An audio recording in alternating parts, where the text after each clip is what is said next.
Hello అండి. అందరికీ నమస్తే. వెల్కమ్ టు వారణాసి వంటిల్లు. వారణాసి వంటింట్లో ఈరోజు ఒక అద్భుతమైన రెసిపీ చేసి చూపిస్తానండి. అది కూడా వంకాయతోనండోయ్! ఎక్సలెంట్ అనమాట. నెక్స్ట్ లెవెల్ ఉంటుంది. దీనికి టొమాటో గాని, చింతపండు గాని ఏది వాడకుండా అద్దిరిపోయే వంకాయ కూర చేసుకుందామండి. మీరు కూడా పదే పదే చేసుకుంటారు. మన ఇంట్లో వేస్ట్ అనేది ఉండదు కదా! వేస్ట్ లేకుండా సూపర్ టేస్టీగా చేసేసుకుందాము. వంకాయలు కొంచెం ఇక్కడ గింజ పట్టేసాయండి ఇవి.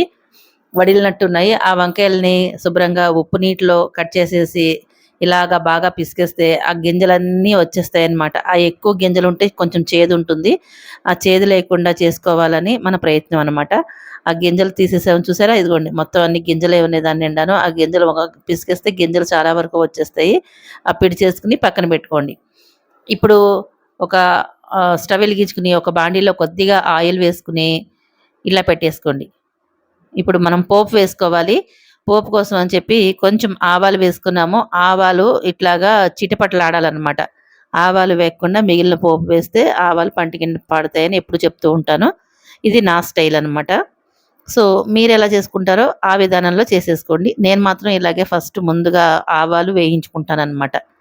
ఆవాలు చిటపటలాడిన తర్వాత ఇప్పుడు మనం దీంట్లో కాస్త శనగపప్పు వేసుకుందామండి. అన్నీ ఆర్డర్ ప్రకారంగా వేసుకోవాలి సుమి.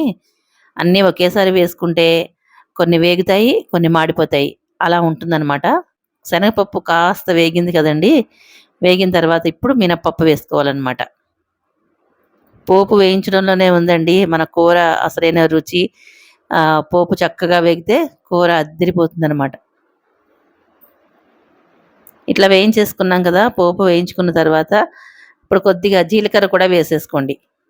లాస్ట్‌లో జీలకర్ర వేసుకోండి. ముందే జీలకర్ర వేస్తే ఎక్కువ వేగిపోతుందనమాట. ఇలా వేగిన తర్వాత మనం ముందుగానే ఒక ఉల్లిపాయ కట్ చేసుకోవాలి. కొంచెం కరివేపాకు కూడా కడిగేసి పెట్టేసుకోవాలి. ముందుగా మనం కరివేపాకు, పచ్చిమిరపకాయలు వేసేసుకుందాము. ఒక పచ్చిమిరపకాయ వేసుకోండి. ఇలా వేయించేసుకోండి. చక్కగా మంచిగా బంగారు రంగు వచ్చేంత వరకు వేయించుకోండి పోపు. పోపు వేగిపోయిన తర్వాత ఇదిగోండి ఒక ఉల్లిపాయ కట్ చేసి పెట్టుకున్నాను. అంటే మీకు కొంచెం కూర క్వాంటిటీ ఎక్కువ ఉందనుకోండి, వంకాయలు ఎక్కువ ఉంటే గనక ఇంకొక ఉల్లిపాయ కూడా ఏసుకోవచ్చు. నాకైతే కొంచెమే ఉంది కాబట్టి ఒక ఉల్లిపాయ వేసుకున్నాను. అలాగే కొద్దిగా ఉప్పు వేసుకోండి. ఆ ఉల్లిపాయలకి మనం వంకాయ ముక్కలేస్తాం కదా! వాటికి సరిపడా మాత్రమే ఏసుకోండి. ఎక్కువ వేయొద్దు. ఎందుకు వేయొద్దు అంటున్నానో తర్వాత చెప్తాను. కొద్దిగా పసుపు వేసుకోండి. పసుపు వేసుకుంటే మంచిగా కలర్‌ఫుల్‌గా ఉంటుంది గదా! చూడండి అసలెంత వేగుతుంటేనే మంచి వాసనైతే ఏస్తుంది. అసలు వంకాయ ఇష్టపడని వాళ్ళు ఉండరు కదా ఫ్రెండ్స్. మా ఇంట్లో వంకాయ అంటే చాలా ఇష్టం. ఏ రకంగా చేసినా కూడా చాలా చాలా ఇష్టమనమాట. వంకాయి, మామిడికాయ పప్పు ఇట్లా కొన్ని కూరలున్నాయి ఫ్రెండ్స్. అవి రెగ్యులర్‌గా చేసినా కూడా వద్దు అనకుండా తింటారనమాట.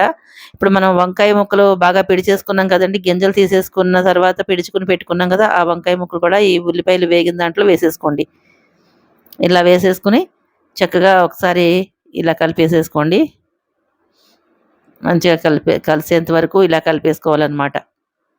చూసారా ఫ్రెండ్స్ చాలా సింపుల్‌గా, చాలా ఈజీగా చేసుకోవచ్చనమాట. మన వారణాసి వంటిల్లు ఛానెల్‌ని సబ్స్క్రైబ్ చేసుకోండి. అన్నీ సింపుల్‌గా చాలా ఈజీగా ఉంటాయి.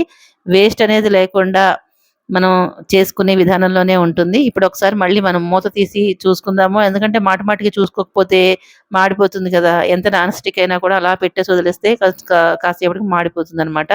అట్లా చూసుకోండి. మొక్క ఉడికిందో లేదో నేను చూసుకుంటున్నాను. ఇంకా కొద్దిగా ఉడకాలనమాట.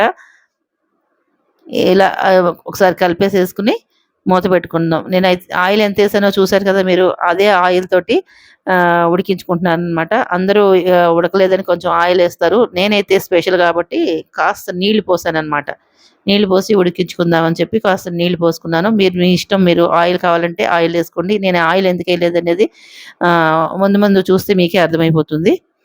ఇలా మూత పెట్టేసుకోండి. మూత పెట్టుకున్న తర్వాత ఇప్పుడు మన అది అలా ఉడుకుతూ ఉంటుంది. ఇదేమో చారు పెట్టేసుకుందాం పక్క స్టవ్ మీద అని చెప్పి చారుకన్నీ సిద్ధం చేసుకున్నాననమాట. కరివేపాకు, పచ్చిమిరపకాయలు, ఉప్పు, పసుపు, ఇంగువ, చింతపండు, బెల్లం అన్నీ ఇందులో వేసేసుకున్నాను.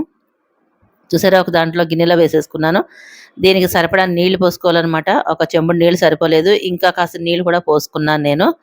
ఇవి వేసేసుకున్న తర్వాత మనం దీన్ని చారుని బాగా మరిగించాలి. మరిగించే ముందు దీంట్లో ఒక స్పూనుడు ధనియాలు వేసుకోండి. సూపర్ టేస్టీగా ఉంటుందనమాట. ధనియాల రసం అనమాట. దీంట్లో కూడా నేను టొమాటో అనేది వాడలేదు. ఇది స్టవ్ వెలిగించి ఆ పక్కన పెట్టాను. ఆ స్టవ్ మీద అదలాగా మరుగుతూ ఉంటుంది. ఇప్పుడు మళ్ళా ఈ కూర ఏమైందనేది చూద్దాము. మూత తీసి చూసామంటే కూర ఉడికిందో లేదో తెలుస్తుంది. ఇప్పుడు దీన్ని ఈ స్పాచులా తోటి నొక్కుతుంటే మెత్తగా ఉంది కదా అది. అందుకని తెలియట్లేదు. ఉడికింది లేనిది అనేది తెలియట్లేదనమాట. చూసారా? అదే స్టీల్ గరిటెలనుకోండి ఇలా ముక్క కట్ అయిపోతుంది గదా! తెలిసిపోతుంది. దీంతో నాకు తెలియట్లేదు. సో, ఒక ముక్క తీసేసి మనం పక్కన పెట్టి చూసుకున్నామే అనుకోండి, తెలిసిపోతుంది గదా! ఉడికిందో లేదో. వేడిగా ఉంది. అయినా కూడా నేను ఇలా నొక్కే ప్రయత్నం చేస్తున్నాను. ఉడికిపోయిందండి. చూడండి చక్కగా ఉడికిపోయింది. ఈ ముక్కను కూడా ఇందులో పడేసేసి, ఇప్పటి వరకు దీంట్లో మనం కారం ఏమి వేయలేదు. ఒకే ఒక పచ్చిమిరపకాయ వేసుకున్నాము. ఇప్పుడు దీనికి కూరకి కారం కావాలి కదండీ! సిమ్‌లో పెట్టుకోండి. మంట తగ్గించి పెట్టుకొని, ఇప్పుడు మనం దీంట్లో కారం కావాలి కాబట్టి ఒక చెయ్యగడిగేసుకొని కారం చూద్దాం దీంట్లో ఏం వేయాలి అనేది మీకు చూపిస్తాను నేను. ఇదిగోండి ఇది ఆవకాయ అన్నమాట. చూస్తున్నారు కదా మీరు. పాత ఆవకాయ. నా దగ్గర ఇంకా పాత ఆవకాయ ఉండేదండి. నన్ను ఒకళ్ళు అడిగారు. వాళ్ళకిచ్చేసాననమాట. అంటే పాత ఆవకాయ ఇంట్లో ఖచ్చితంగా మనం ఉంచుకోవాలి. పత్యాలు వాళ్ళకి ఉపయోగపడుతుందనమాట. డెలివరీ అయిందిట ఎవరికోనో. వాళ్ళు అడిగారనమాట. కొంచెం పాత ఆవకాయ ఉంటే పెట్టండి అని అడిగారు. వాళ్ళకిచ్చేసాను నేను. ఈ కొద్దిగా ఉంచుకొని మిగతాదంతా వాళ్ళకిచ్చేసాను. సో, నేనెప్పుడు పాత ఆవకాయ ఉంచుకుంటూ ఉంటాననమాట. ఇలా ఈ ఆవకాయని డబ్బాతో ఉంది కదండీ! ఇది మనకి కావాల్సిన ఆవపిండిని ఈ కప్‌లోకి తీసేసుకున్నాను నేను. చూసారు కదా! ఇది మళ్ళా దాచుకుంటే మళ్ళా వేరే వాటిలో చేసుకోవడానికి ఉపయోగపడుతుంది. ఇప్పటికి మీకు అర్థమైపోయే ఉంటుంది. మనం కారానికి బదులు చింతపండు పులుపుకి బదులు, టొమాటో పులుపుకి బదులు మనం ఈ పిండి వేసుకుంటామనమాట. ఆవపిండి వేసుకుంటాం. చూసారా? ఆవపిండి ఏడాది పాటు ఊరి ఊరి ఉంటుందేమో! అసలు ఎక్సలెంట్‌గా ఉంటుందండి. ఇలా ఒక్కసారి ట్రై చేసి చూడండి. చాలా చాలా బావుంటుంది. అసలు ఒక్కసారి తిన్నవాళ్ళు మళ్ళీ వదిలిపెట్టరనమాట. మళ్ళీ మళ్ళీ చేసుకుంటూనే ఉంటారు. ఆవకాయ ఎంత 2, 3 రోజుల్లోనే ఊదేస్తారు. పాత ఆవకాయ ఉందనుకోండి, అది ఇలా చేసేసుకోండి. వేస్ట్ అనేది చెయ్యక్కర్లేదనమాట. చక్కగా మనకి ఆహ్, సేల్ అయిపోతుంది. పాత ఆవకాయ అనేది అంతెందుకండి ఇడ్లీలు, చట్నీలో కూడా చేసుకోవచ్చు. కొంచెం ఆవపిండి తీసుకొని దాంట్లో కొద్దిగా పెరుగు కలిపేసుకొని ఇడ్లీ, దోసలోకి వాటిలోకి కూడా ఇన్‌స్టంట్ చట్నీ అయిపోతుంది. అట్లా చేసుకోవచ్చు. ఆవకాయతోటి రైస్ కూడా చేసుకోవచ్చండి. చాలా బావుంటుంది. పప్పుల పొడులేసుకొని రైస్ చేసుకోవచ్చనమాట. చాలా చాలా బావుంటుంది. హెల్తీగా చేశాను. మన ఛానెల్‌లో ఉంది. ఒకసారి చెక్ చేయండి. చాలా అంటే చాలా టేస్టీగా ఉంటుందనమాట.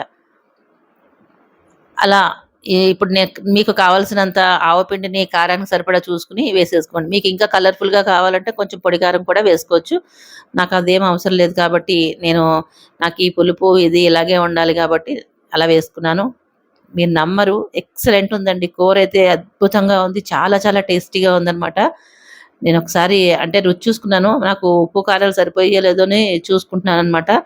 సరిపోకపోతే మళ్ళీ కొద్దిగా దాంట్లో యాడ్ చేసేసుకుందామని చూసుకుంటున్నాను. ఇంకేమీ అవసరం లేదు. పర్ఫెక్ట్‌గా సరిపోయిందనమాట అన్నీ కూడాను. పుల్ల పుల్లగా అసలు భలే ఉందండి. చాలా చాలా బావుంది. మళ్ళా ఒక్కసారి చెయ్యి కడిగేసుకుంటున్నాను. ఎందుకంటే కొంచెం నోట్లో వేసుకున్నాను కదా! ఎత్తే వేసుకున్నాను. అయినా కూడా చెయ్యి కడుక్కోవడం నాకు అలవాటనమాట. ఇలా కలిపేసేసుకొని ఒక్కసారి మూత పెట్టామనుకోండి ఆవకాయ వేసిన తర్వాత కూడా కాసేపు అలాగా ఉడికిందనుకోండి, ఆ టేస్ట్ నెక్స్ట్ లెవెల్ అనమాట. ఒకసారి మీరు కూడా ట్రై చేసి ఎలా ఉందో నాకు కామెంట్‌లో తెలియజేయండి. చాలా చాలా బావుంటుంది. ఇదిగోండి మన ఆవకాయని మళ్ళీ చక్కగా ఇది మూత పెట్టేసుకొని భద్రపరుచుకున్నామే అనుకోండి, మిగతావి చేసుకోవడానికి కూడా చాలా బావుంటుంది. కూరైతే అయిపోవచ్చింది. ఇంక మనం స్టవ్ ఆఫ్ చేసేసుకుందాము. ఒకసారి కలిపేసేసుకొని, స్టవ్ ఆఫ్ చేసేసుకొని, మనం ఒక బౌల్‌లోకి తీసేసుకున్నామే అనుకోండి, అసల మంచి వంకాయ కూరని ఆస్వాదించొచ్చనమాట. అటు పక్కన చారు కూడా బాగా మరిగిపోతుంది. చారులో మనం పోపు అన్నీ పెట్టేసుకున్నాంలెండి. ఇంకలా మరిగిన తర్వాత దాన్ని ఆపేసుకోవచ్చు. ఇదిగోండి దీంట్లోకి తీసేసుకుంటున్నాను నేను. అసలు మామూలుగా అయితే సన్న వంకాయలు కొంచెం అది కాస్త వడిలినియండి.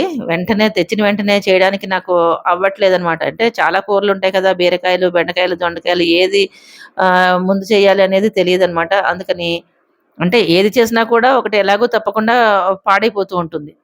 సో, ఈ వంకాయలు టర్న్ వచ్చేటప్పటికి కొంచెం వడిలినాయి అనమాట. వడిలితే ఏముంది మన చేతిలోనే ఉంది కదా! కొద్దిగా ఉప్పేసి ఉప్పు నీళ్ళల్లో బాగా పిడిచేస్తే ఆ గింజలన్నీ పోయినాయి. ఆ సన్న వంకాయలు నాకు నచ్చదు. మా ఊరు వంకాయలే బావుంటాయి. అయినా సరే మనం రుచిగా చేసేసామనమాట. లొట్టలేసుకుంటూ మరీ తినేశారు. చాలా చాలా రుచిగా ఉంది. ఇదండి విషయం. వీడియో నచ్చినట్లయితే లైక్, షేర్, సబ్స్క్రైబ్ చేసేయండి. మరిన్ని మంచి వీడియోస్ కోసం మన ఛానెల్‌ని సబ్స్క్రైబ్ చేసుకోండి. ఫాలో కూడా చేసేయండి.